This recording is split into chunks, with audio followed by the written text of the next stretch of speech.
Styling Cloudy, the new bag and keychain that I designed. Get some beautiful blue eyeshadow to match the character. I'm gonna start the look with this blue and white Hello Kitty checkerboard shirt. Next, we're gonna go with this blue tutu. Gonna layer this blue petticoat over the tutu. Blue and white DIY leg warmers. I'm loving this so far. Let's add some accessories. I layered on some blue and white necklaces, blue arm warmers, added a bunch of blue bracelets. Now it's time to decorate my head. Oh my goodness, look at all the cute stuff I crammed on my head. I did such a great job. For shoes, I'm going to be wearing these pastel platform Crocs. I'll be finishing the look with our star of the show, Cloudy. And of course, the matching Cloudy Jr. And now, my new Cloudy bag has been styled. What do you think? Personally, I think you're a fucking idiot. Wow. That first clip we just saw was tough to get through, so if you made it and you're still watching, thank you. I appreciate you. And I'm grateful we live in a place where that fella can dress up like that and record himself and put it out there on the interwebs for the world to see.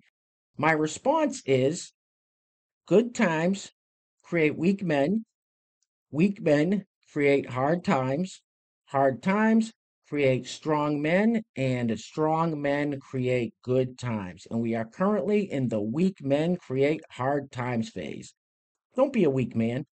Anyway, welcome back. Thank you guys so much for joining me. So I have a fairly quick and very crazy Clown World update for you guys today. And as usual, we have, well, very little time to waste. So let's get into it. Now, if you place your attention on the screen for a moment, so this individual with the skunk-looking hairdo is Chloe. Now, Chloe checks all the boxes: biological man, trans woman, lesbian, she, her pronouns, and ladies' restrooms. Wait, what?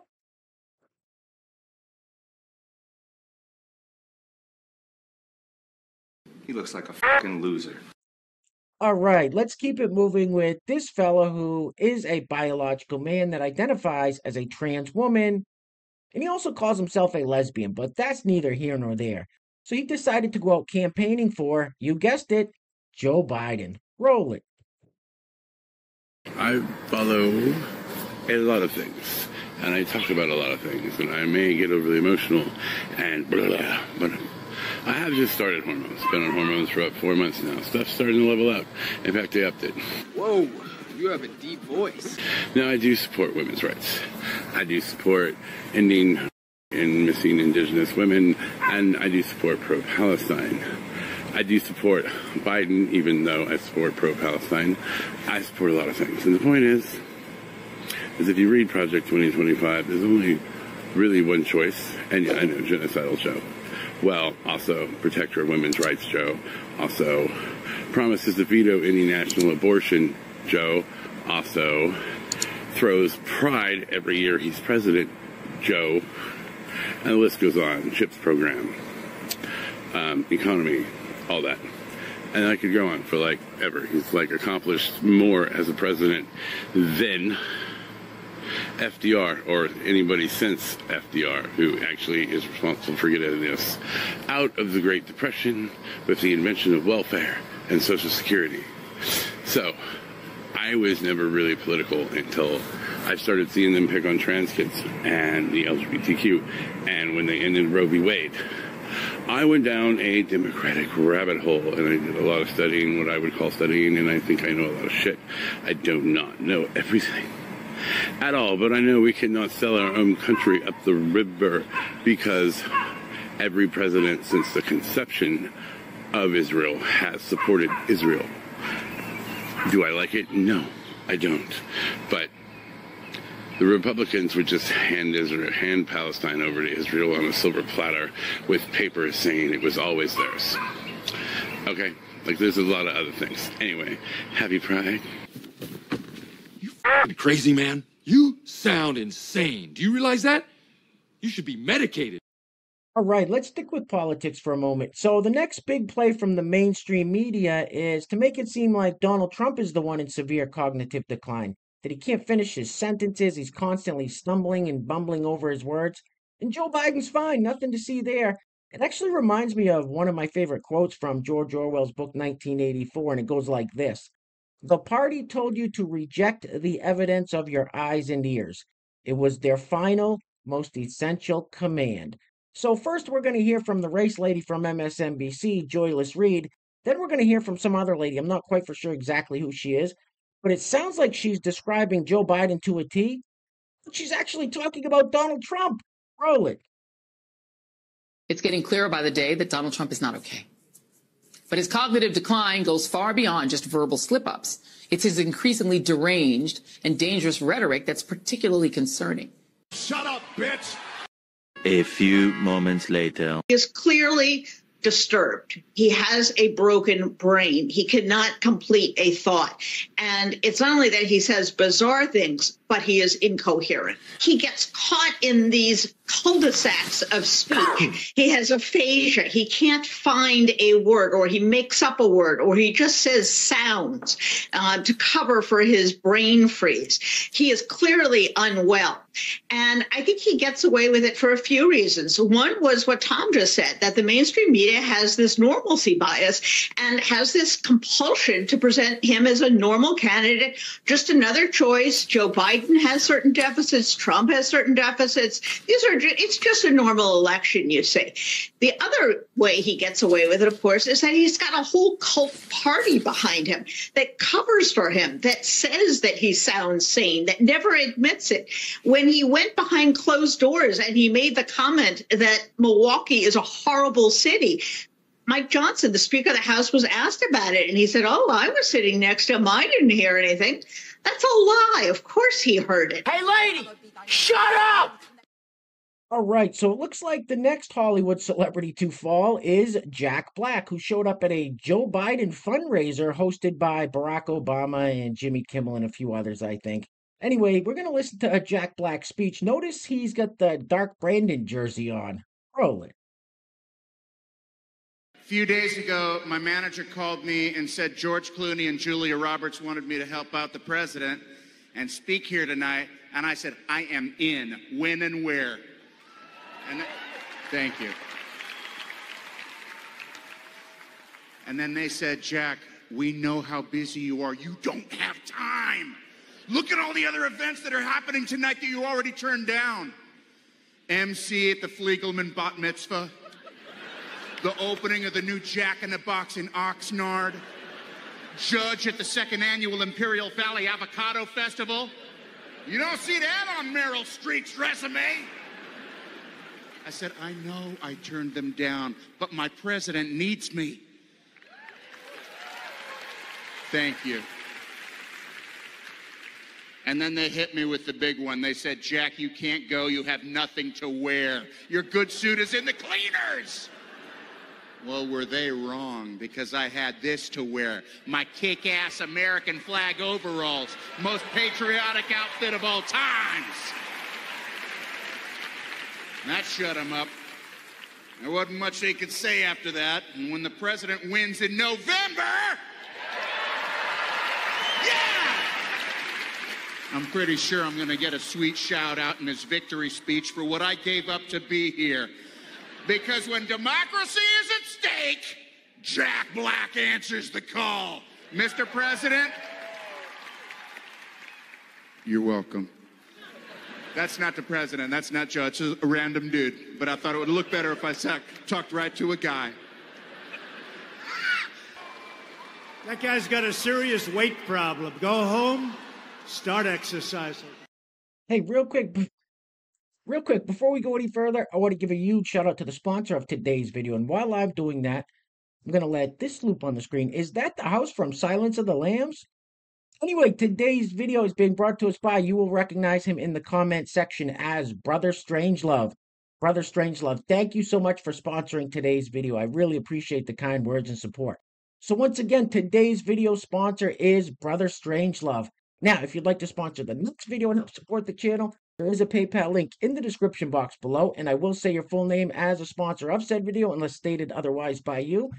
Can we get this off the screen, please? This is kind of creeping me out. Ugh.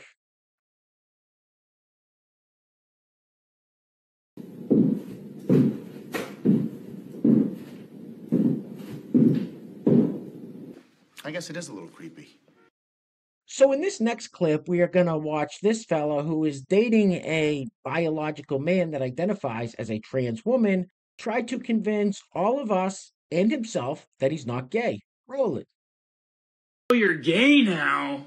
Okay, this is the #1 question I've gotten since I started dating my girlfriend who happens to be trans. I'm straight. I am attracted to women, and Eden is undeniably a woman. Her being trans does not make me gay. She is hot as fuck. If I wanted to be with a man, I'd go be with a man, not Eden. And I think it's just that simple. What the hell did you just say? Her being trans does not make me gay. That means you're gay. All right, next up we have this lovely young lady whose pronouns, as you can see on the screen there, are ZZ with a Z and an X, then Zim Zim with a Z and an X, and Zer Zer with a Z and an X. Roll it. How pathetic of a person do you have to be to worry about my fucking pronouns when there is other shit going on in the world right now? My pronouns are my own, and I have found myself.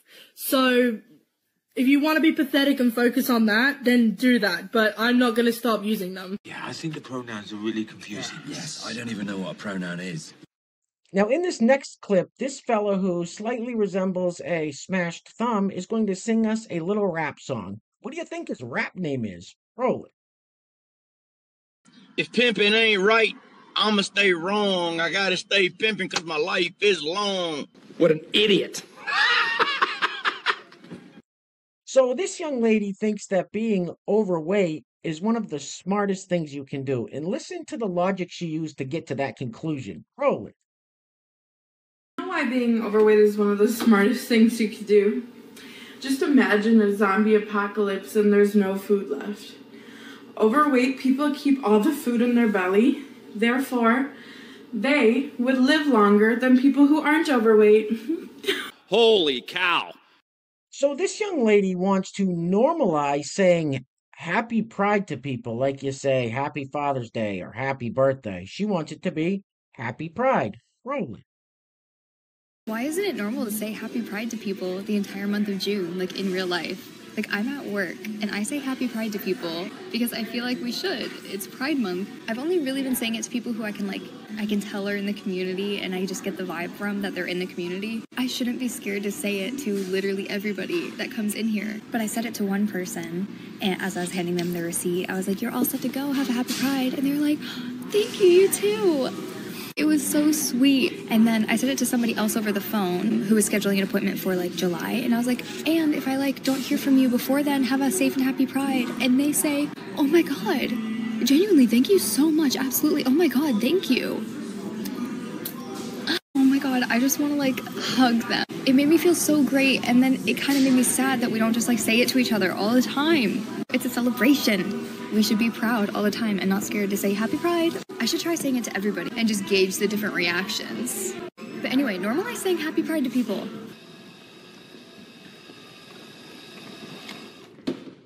How about no? Yeah, let's not normalize saying happy pride to people. We're not going to do that.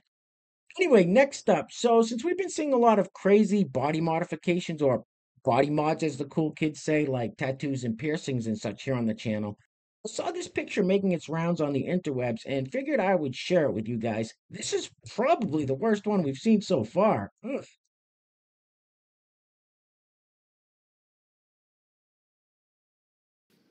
What the fuck?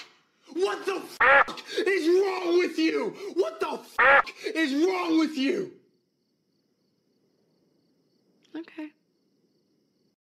All right, guys, we're going to be wrapping it up with this clip of former Vice President Joe Biden's publicist, diversity hire Karine Jean-Pierre, telling us that when we see Joe Biden appear to wander away from the crowd at the G7 summit and have to get wrangled back in, or when we see Joe Biden appear to freeze on stage for 7 or 8 seconds at his recent fundraiser and have to get gingerly walked off stage by Barack Obama, or whenever we hear him stumbling and mumbling and bumbling over his words whenever he gives a speech, that's not really happening. Those are deep fakes by the MAGA Republicans. You can't make this shit up. Anyway, things are clearly getting crazy out there, guys, so please take care of yourselves. Take care of each other. Till next time, love you guys. Peace. Roll it.